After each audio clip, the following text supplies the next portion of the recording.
আমরা উন্মাদিনীস, আমি মধুমিতা, আর ক্যামেরার পেছনে সৌমি। আমরা আবার ফিরে এলাম আপনাদের কাছে। আমার একটা স্বরচিত কবিতা নিয়ে আজকে এসেছি। কবিতার নাম স্বকীয়তা। হাজার অন্ধকার আমি ছাড়তে শিখেছি, হাজার রাত আমি জাগতে শিখেছি, নিশ্চিদ্র অন্ধকূপে আমি বাঁচতে শিখেছি। আমার কোনো শেষ নেই, আমার নেই শুরু। আমার স্থবির পাকে আমি শিথিল হতে শিখেছি। আমার অঙ্গ প্রত্যঙ্গ অসার, আমার স্বপ্নানুভবের ক্ষমতা শেষ। শরীর অচল, শুধু মনকে চেনার অপেক্ষা।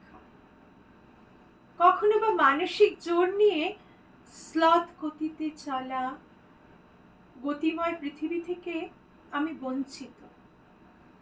দ্বিখণ্ডিত চাঁদের মতন অধীর অপেক্ষায় কখন পূর্ণ রূপ পাব। ঘোলাটে আকাশে আমার সকরুণ অবয়ব, অধীর প্রেতাত্মার মতন এ ঘর থেকে ও ঘর। চোখে নামে গভীর ঘুমের বিন্যাস, আমার জেগে থাকা মুহূর্তগুলো দুঃস্বপ্নের মতো। ঘুম আমাকে দেবে সঙ্গীতময় স্বপ্নের রাজ্য।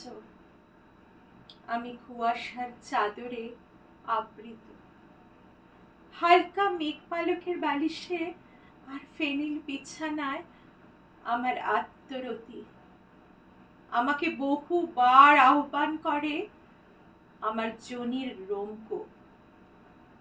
আমার স্বর অমন তাদের করে চেতনালুপ্ত। পাক বিবর্চিতা আমার সত্তার অবরোহণ। শিথিল শরীর কামোত্তেজনায় অস্থির আর উদগ্র। আমার মন আর শরীর ভালোবাসার মদে মত্ত।